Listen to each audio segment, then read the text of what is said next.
My name is A-Trak. I'm a DJ, producer, record label owner.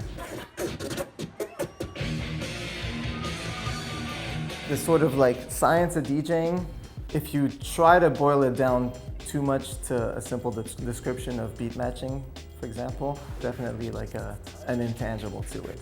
On a very simple level, beat matching is what you call matching the tempo of one song to the next song that's playing so that you have a continuous beat.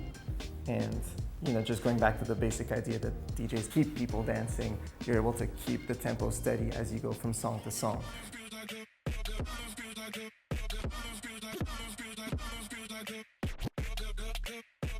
It's actually a pretty easy technique, but DJing itself is not that easy, and I think the real role of the DJ is selection. It's picking songs and having a sense of what to play and when.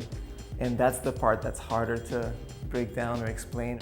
What really differentiates a good DJ from a not so good DJ is selection and taste and sense of timing, and also knowing how to adapt to different crowds. That's probably the biggest thing that DJs have to learn, is to understand not only what to play and when, but in which setting. You can't play the same set everywhere. Electronic music's been around since the late 70s, early 80s. So electronic music isn't new, but EDM is this newer, bigger, more polished manifestation of it.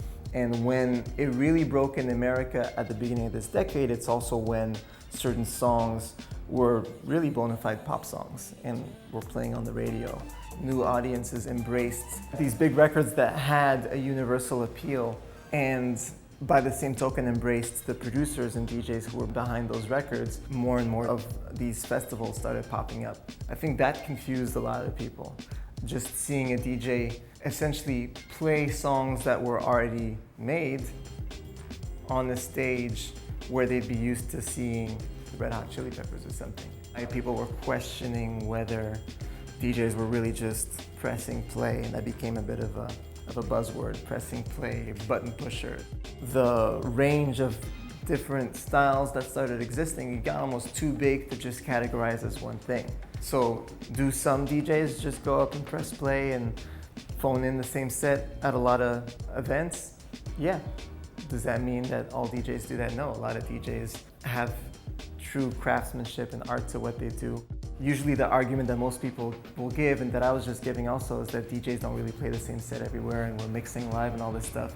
But in some cases, when the show is so big that you get into a place where there actually is literally pyro and effects that need to be timed and this and that, then you'll have a DJ who plans their set. But even that, to me, can be compared to theater. When you go watch theater, it's pre-planned, but it's great entertainment. In the case of a DJ, the DJ's doing a sort of mise en scène of songs that they know the crowd will enjoy hearing, and songs that they are sometimes connected to or that they made, and translating that into a show that will work in front of 60,000 people. There's an art to that too. The control of energy is kind of magical and undeniable. And that's a big part of the art too. So between that and the sort of sonic wizardry that happens with the knobs on here, it definitely isn't something to be diminished.